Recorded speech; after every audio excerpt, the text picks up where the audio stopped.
Our topic for today is about spirit-filled living, or I subtitle it Living Under Divine Influence.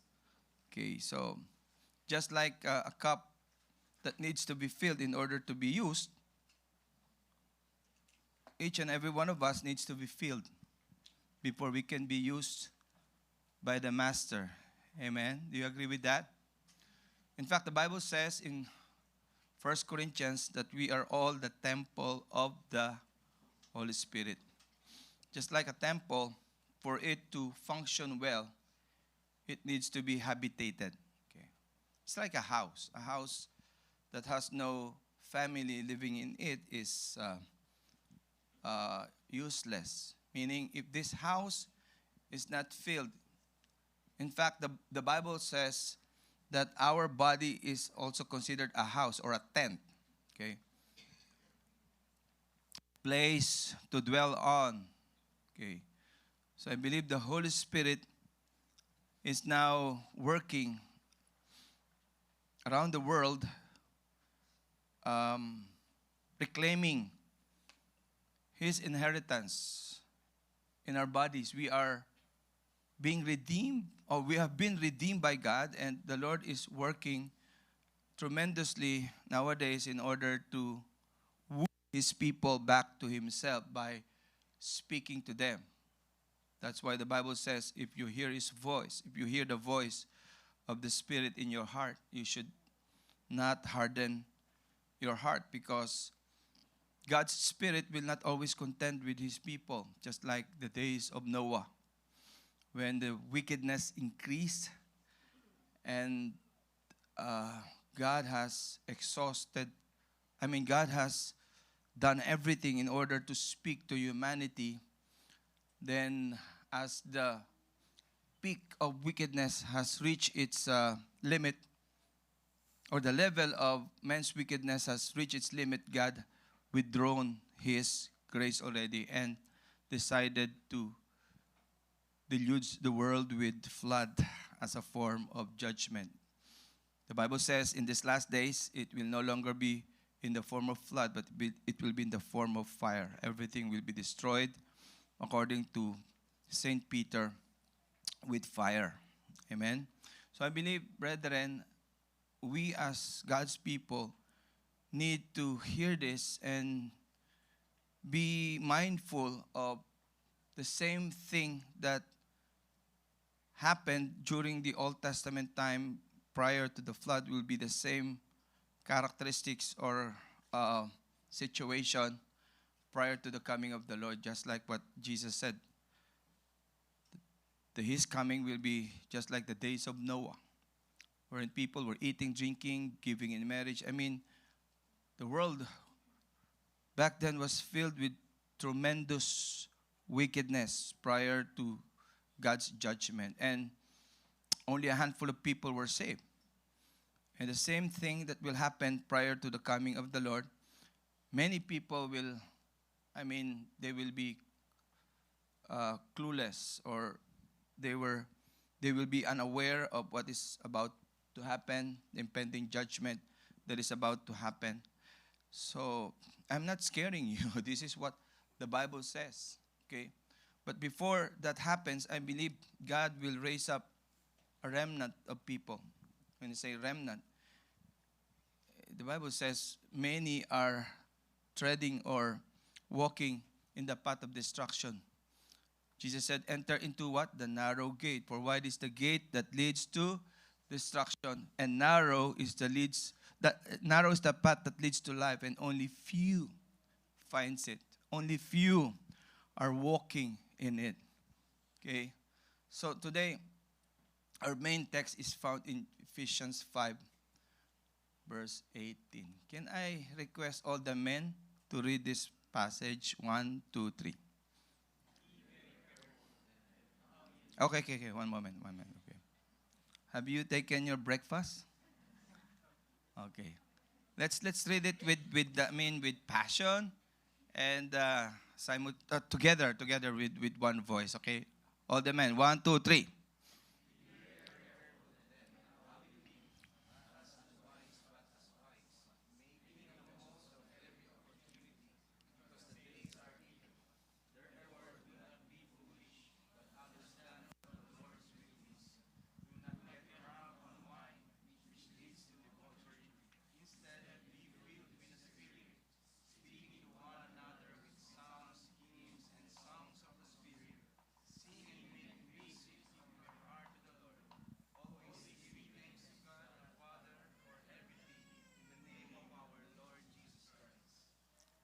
Okay, can you read again verse 18? All the women, can you read verse 18?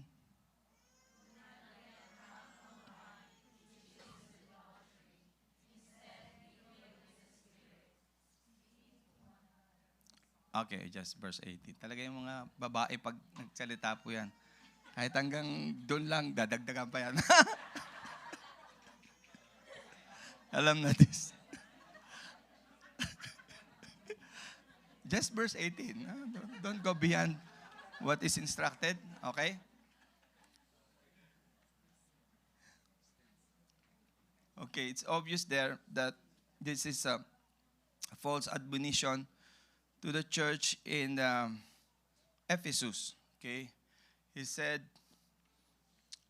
do not be foolish, but understand what the Lord's will is. Do not get drunk on wine, which leads to debauchery. Okay? In other words, the word debauchery means dissipation. Okay? Sabi niya, instead, be filled with the Spirit. Okay, be filled. So that is our topic for today, being filled with the Spirit. We will expound more on that under this subject, living under divine influence. Meaning, if you are filled with the Spirit of God, you are living under divine influence. Okay. But first, let me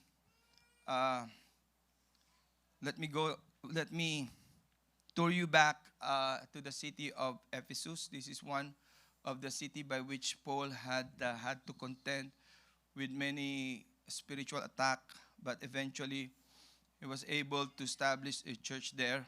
But in terms of its historical context, Ephesus was a city known for pagan worship and wild celebration. Kilala po sila as a center for pagan worship and wild celebrations.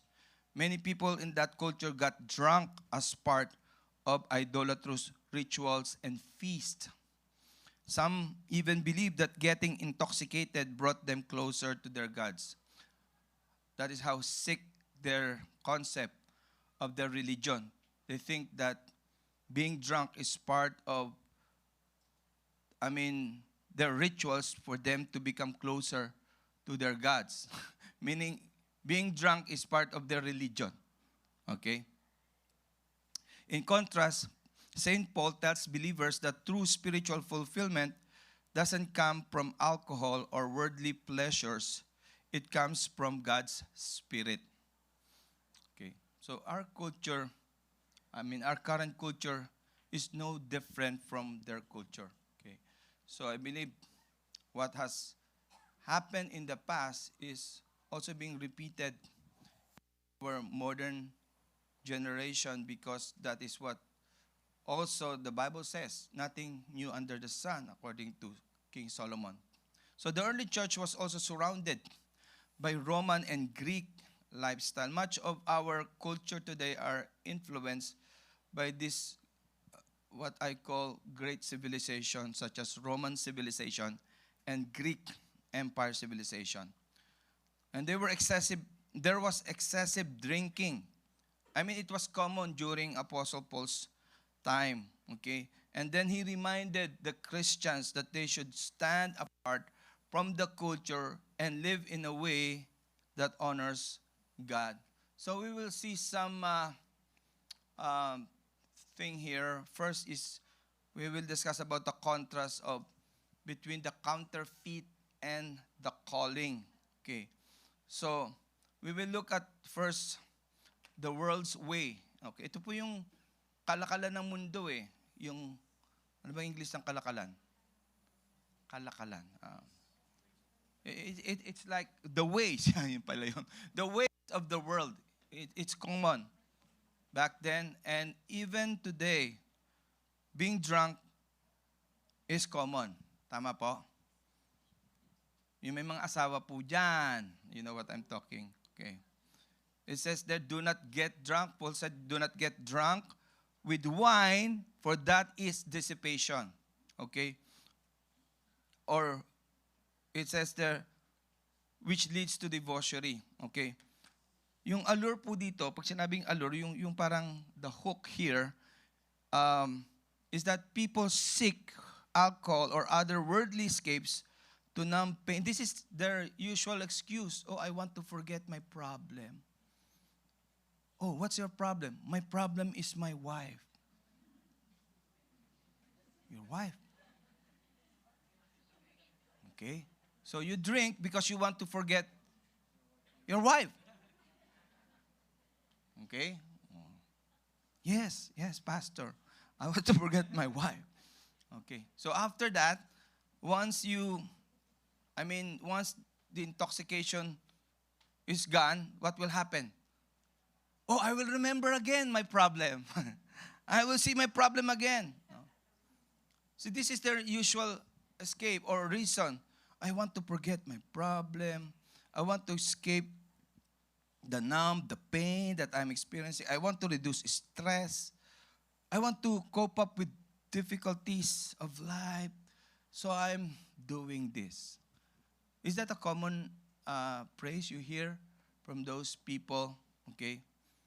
Okay. So, ang tawag po dito, bato-bato sa langit po, tamaan po ay wag. Yan. So, pwede pong magwala, pero wag lang po magalit. Okay? Okay. So, Apostle Paul said, there are consequences. It leads to debauchery or dissipation. What does that mean? It means a loss of control because they are being under another influence. They are influenced by another spirit, at the Spirit of God. Ibang spirit ang nagko-control sa iyo. Do you know that wine is made up of plants? Do you believe that? And God told humanity to take dominion of plants, animals. We process plants and turn it into, intoxicating substance such as wine or alcohol. Meaning, if you're under the influence of alcohol or wine, you are being controlled by plants. It should be the other way around. You should control. You should dominate plants. You should use it in order to benefit you. You should not allow plants to dominate you and control you. Nakuha niyo po? Okay. Because it leads to dissipation, a loss of control, ruined lives, and wasteful potential. Okay. I made a biblical context here, brethren. Mamaya, babalikan po natin ito. Okay.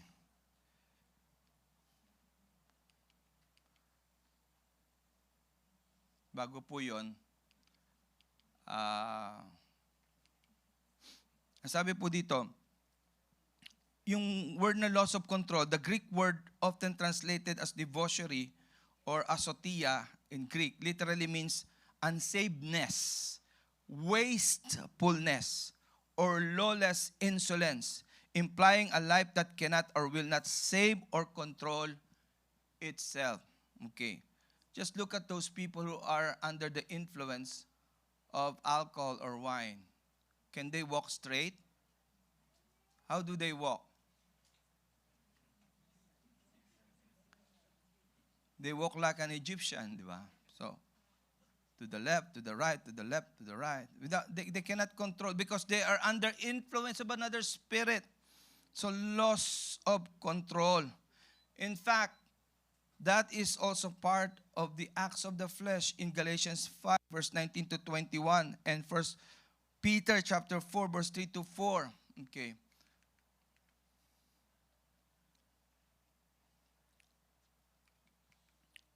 Loss of control, acts of the flesh. Ano sabi po doon? The acts of the flesh are obvious, sexual immorality, impurity, etc., etc. Nakalagay po yun doon. Okay? Ito po yung debauchery pala, is grouped alongside sexual impurity. It's equated with sexual impurity orgies. Okay? You know, in the olden times, during the first century, during Ephesus, in Ephesus, their celebration includes orgies. No, we call this. It's a gruesome, scene to behold. Although nowadays we can see that in the movies. No, so matitindi po yung kanila. Kasama po yung drunkenness po dyan. Drunkenness is included there. Okay, so it is grouped alongside sexual impurity, orgies, and drunkenness as behavior that oppose to a godly life. No? On the contrary, yung contrast with the Spirit of God, makikita po natin, the Apostle Paul contrasts getting drunk, which leads to debauchery and the loss of personal control, with being filled with the Spirit of God, which produces self-control. If you are filled with the Spirit of God, the result will be self-control. Okay? So napakahalaga po nung bagay na ito, no? Na makikita po natin. Okay. So nandiyon po 'yon. Control po tayo ng Spirit of God. Just as a person under the influence of alcohol acts, speaks, and thinks differently, Spirit-filled believer operates under the influence of God. No? Secondly, we will look at the comparison here. A lesson in analogy. Makikita po natin ito. The second point I would like to you to see. Just as a person under the influence of alcohol acts, speaks, and thinks differently, Spirit-filled believer operates under the influence of God. Okay? So, the word for filled was used in an ancient world to describe a sail catching wind to propel a boat. Have you seen movies that are, that has ship? How many of you watched the Pirates of Caribbean? Ano ba yun? Pirates of... Diba? Back then, their ships were driven by the wind. Okay? Merong yung ship, meron siyang anong tawag doon? Yung katig ng I don't know how to call it, no. So this ship has a large sheet of I don't know if it's made of cloth or some material that is sturdy, that can be driven by the wind. So wherever the wind blows, that is where the ship will head or will go. No? So that is the analogy here. If we are controlled by the Spirit of God, you will go the direction of God's will. Because God is leading us, God is leading God's people through His Holy Spirit. That's why He wants us to be filled with the Spirit of God. That's why we can know the will of God. Look at the earlier verse of Ephesians chapter 5. I think it's in verse 16 or 17. It says there, you can discern God's will if you are filled with the Spirit of God. No? So it is a matter of allowing the Spirit of God to fill you in order for you to have the mind of God. In fact, the Bible says, Paul said, those governed not by the Spirit of God does not accept the things that comes from God, for they are spiritually discerned. Ang mga bagay na spiritual ay hindi maiintindihan ng mga taong walang spirito. Those things that pertains to God's purpose and will not be understood or understand by the people of the world, because they are not indwelled by the Spirit of God. They are not born again. Their spirit is not yet renewed by the Spirit of God. Only them that are or has the Spirit of God can know and work according to God's plan and purpose. Is that clear? Is that clear enough? Okay. So, thirdly, what are the evidence of the fruit? What are the evidence, the fruit of a spirit life, a fruit of a spirit-filled life? In this command in verse 18, Paul outlines the undeniable lifestyle changes that occurs when the Spirit is in control. That is found in verse 19 to 21. There is the manifestation of passionate worship in verse 19. A heart overflowing with songs, psalms, and melodies and spiritual songs to the Lord. And then there will be next gratitude, radical gratitude. Instead of complaining, instead of murmuring about this life, we begin to thank God. We begin to be thankful. Just like what Paul's admonition to the Thessalonians, be joyful always, always rejoice, and be thankful to God always. Di ba sabi niya? Sabi sa verse 20, always giving thanks for all things to God the Father, even when circumstances are difficult. And then thirdly, there is what we call mutual submission. Mutual submission is a willingness to put others first out of reverence for Christ. Therefore, we minimize conflict. We minimize relational friction because we know how to submit first to God, and then we know how to submit to each other. Amen po ba? Amen. And fourthly, the application. First, we need to recognize our need. Acknowledge our spiritual emptiness and our tendency to learn on worldly coping mechanism. Okay, I mean, all these things that we see around, the secular means to cope with difficulty, I mean, seemingly they are good, but they fall short of God's glory. They fall short of what God, I mean, we are created by God. He knows us from the inside out. He knows how to fix what is broken in our lives. Amen. This problem that we have every day, be it in our relationship, be it in our personal dealings, brethren, all those things can be addressed by the Spirit of God because God knows us. Amen. He alone can fix what is broken in our lives. As you allow the Spirit of God to lead and guide you, you will be directed, and He will give you wisdom and understanding how to address those pressing needs. Amen po ba? So mahalaga po, first we need to recognize our need. Lord, I have tried everything. I have tried these things, that thing, but to no avail. Because sometimes God allows us to go through those moments so that we can realize that no human solution or no human intervention can address our deepest need. Only God and God alone, because He created us. Even Brave Pascal said we are created like a vessel. We try to fill this vessel, empty vessel, with a lot of things in order to fill the deepest longing and satisfaction in our heart, but to no avail. Look at those celebrities who even blaspheme God. Those celebrities who have reached the top or the peak of their career. They have all the wealth, they amass the popularity, the wealth. But every time that they are being interviewed, I mean, they spew things that they don't. They're like brute beasts that's speaking something that they don't fully understand. Even to mock God, even to mock, I mean, the reality and existence of hell. Sabi ng isang artista sa Pilipinas, siguro maraming bakla sa impyerno. Siguro mayroon ding Miss Gay sa impyerno. Look at that statement. It's a blasphemy.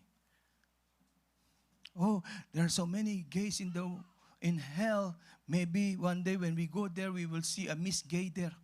What kind of comment is that? Why? Because they don't have the Spirit of God. We should pity them and pray for them that God will open their hearts. Alam niyo, isang pitik lang yan eh. It's only one click. God can. I mean, our lives is so unpredictable here on earth. One stroke can fool your life 6 feet below the ground. Just one accident, one mistake, and you're immediately transferred to eternity, either in paradise or in Sheol, or what we call hell, or Gehenna. Not yet the lake of fire, because that is reserved at the end of time. See, brethren, So many people in this world are clueless with regards to their spiritual state. They speak and they blaspheme and mock the very Creator who created them, which is God. Amen? So us, brethren, we need to recognize our need every day and acknowledge without God, we cannot do anything. Amen? That's why every day, grace is available for us. Every day. Lamentations 3 says, His faithfulness are new every morning. Because of His great love, we are not consumed. His compassion never fails. It is new every day, every moment. It's just like our strength. Every day, it is being renewed. The night before, you were tired. You are bogged down with emotional turmoil. But after you have slept, after you have taken your rest, the following day, your strength is renewed. Tama po ba? Imagine niyo kung yung strength nyo hanggang gabi lang, hindi na nare-renew sa umaga, hindi na kayo makabangon. Di ba? Just imagine if your strength is just good for the whole day. And then the night, as you sleep, the following day, you can no longer wake up. What kind of life is that? No. On the contrary, God designed our body to recuperate after 24 hours. Cycle yan every day. Every day. It's a cycle. And then secondly, not only recognize your need, you should repent and surrender. Can you say repent and surrender? You know what repent means? Going back to the top. Pent. Alam niyo pent? Penthouse, top. Repent. You fall from grace. You fall from the glory of God. That's why God said, repent. Go to the top again. Go back to God again. Do the things that you did at first. Sabi niya sa Ephesian church ba yun? Sabi niya ganon. You have forsaken your first love. This one thing I have against you. You have forsaken your first love. This is what you need to do. Repent and go back to your first love. Renew your love every day to God. God is always there. He's always waiting for us. The only thing He desires or expects from us is surrender. In fact, in the kingdom of God, victory is spelled through surrender. Amen? Tell your neighbor, please surrender. Okay, not to me but to God, okay? Ano ba sinasabi ng pulis? Surrender! Surrender, what do you do? Raise up your hand. Diba? When you surrender to God, raise up your hand. Sumuko ka na! Napapaligiran na kita! Parang dami nila, no? Sumuko ka na! You all surrender. I'm surrounding you all. He's alone. But he said to the people, I am surrounding you all. You all surrender. Raise up your hand. Okay. You know what's the symbol of raising hand? You know the symbol of that? I have exhausted everything. Every possible thing that I know that will work didn't work. So Lord, I surrender. Because a hand is a symbol of works. Tama? Gagawin ko to. I will do this. I will do this. We will do this. God said, oh, surrender to me. No, Lord. I will do this. Surrender to me. The Spirit of God is talking to you. Surrender. No, Lord. I still have some option. I will go to I will go to this place. I will go to I will borrow money. Blah blah blah. Sabi ni God, no, surrender. Raise up your hand. Surrender. In the kingdom of God, for us to become victorious, we need to surrender. And you will see the glory of God. Every time He speaks to you, every time His Spirit speaks to you, that is an option for you to stop, to pause, think, and ask God, Lord, I know I did my best, but my best wasn't good enough. So Lord, right now, I'm surrendering my life to you. Watch out what will happen. If you do that, God will intervene. Because God is a gentle God. He's just watching us. Sabi niya, titignan ko nga itong anak ko kung kailan mapapagod ito. I'll just watch my son or my daughter. Up to what point he or she will, give up. Because that is part of our human nature. Ma-pride tayo eh. Ayoko nang gambalain yung taas. Busy na yung taas eh. Di ba? Medyo ayoko na. Bahala. I don't want to disturb God. He's too busy. So I will not tell or let my problem be known to Him anymore. I will fix my problem. How can you fix your problem how can you face your problem if your problem is your face? You know what? How to face the problem? If your problem is your face, just face it. Just go to the mirror and say, yes, Lord, I admit I am the problem. Totoo naman yun eh. That's true. Most of the time, we blame other people. We shift the blame to our loved ones. But in fact, when you analyze it, at the end of the day, once you look at the mirror, oh, now, I cannot see any other people around. It's only your face you will see because in the end, the real problem is you. The real problem is, tayo naman talaga yung problema eh. Tell your neighbor, sorry, I am the problem. Yung iba ayaw nyo sabihin ha. Ako minsan problema ko din yan eh. Pag nag-aaway kami ni Pastora, ikaw kasi. You, it's because of you. No, not because of me, but because of you. The problem is you.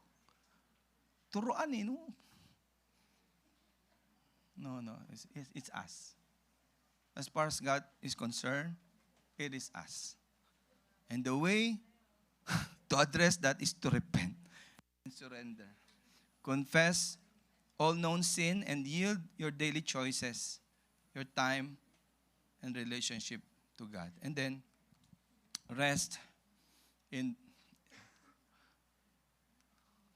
thirdly, rest in the Word. The Holy Spirit uses the Word of God to saturate your mind with Scripture, just like what is found in Colossians 3, verse 16, which carries the same Spirit-filled results. Let the Word of God dwell in your heart daily. No? So, fourthly, request His power. Ask God daily to fill and guide your steps. Luke 11, verse 13. Sabi po ng Panginoon, if your son asks you, like it's a fish, will you give him a snake, etc., etc. Jesus said, if your earthly father is good, how much more God is? No. He's more good than earthly fathers. Jesus said, He will not refuse anyone who comes to Him. He will not refuse to give the Holy Spirit to us who comes to Him. Okay? Meron po nagsabi, being filled with the Holy Spirit doesn't mean I have more of the Spirit. It means Spirit has more of me. Ulitin ko. Being filled with the Holy Spirit doesn't mean I have more of the Spirit. It means the Spirit has more of me. Do you allow the Spirit to have more of you? Do you allow Him to dwell in your lives? Do you invite Him every day? Is He a guest or a PR? Alam niyo PR? Permanent resident. Oh, it should not be that. It should go beyond that. It should go beyond that. He should be a citizen in your life. Kung mayroong resident evil, dapat may resident Holy Spirit. Amen? Is the Holy Spirit welcome in your house? Your heart is your house. Is the Holy Spirit welcome in your heart?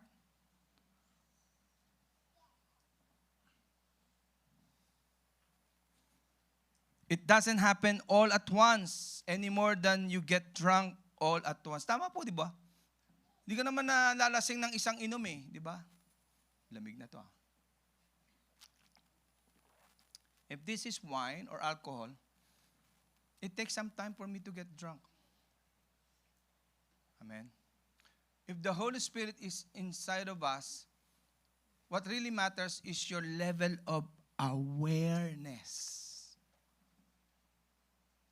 The more aware you are that you have the Holy Spirit, the more manifestation He will show you.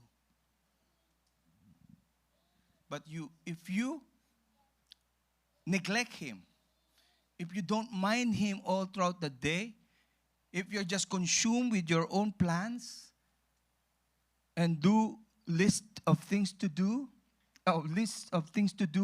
and you don't mind His voice, therefore, His influence over your life is limited. Because He's a gentle God. He is a gentle spirit. That's why one of His representation is a dove. Tama? Because a dove is a symbol or a figure of gentleness. Kaya nga 'di ba, during wedding ang ginagamit na yung mga dove. Nakakita na ba kayo ng dove na itim during wedding? Have you seen a dove used during the wedding, a dove that is colored black? No. You use white. It's a symbol of gentleness and purity. That is the Holy Spirit. Amen? So in the same way, continue. You are already filled, but continue to be filled with the Spirit every day.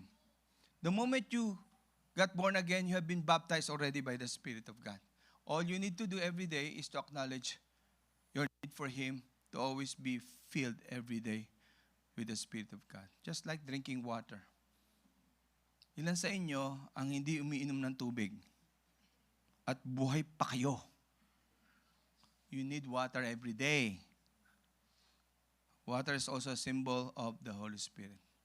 Jesus said, anyone who is thirsty, let him come to me and drink. Once he drink, out of his inner being, river of living water will flow from him. That is the Holy Spirit will flow from within us. Amen? Praise God.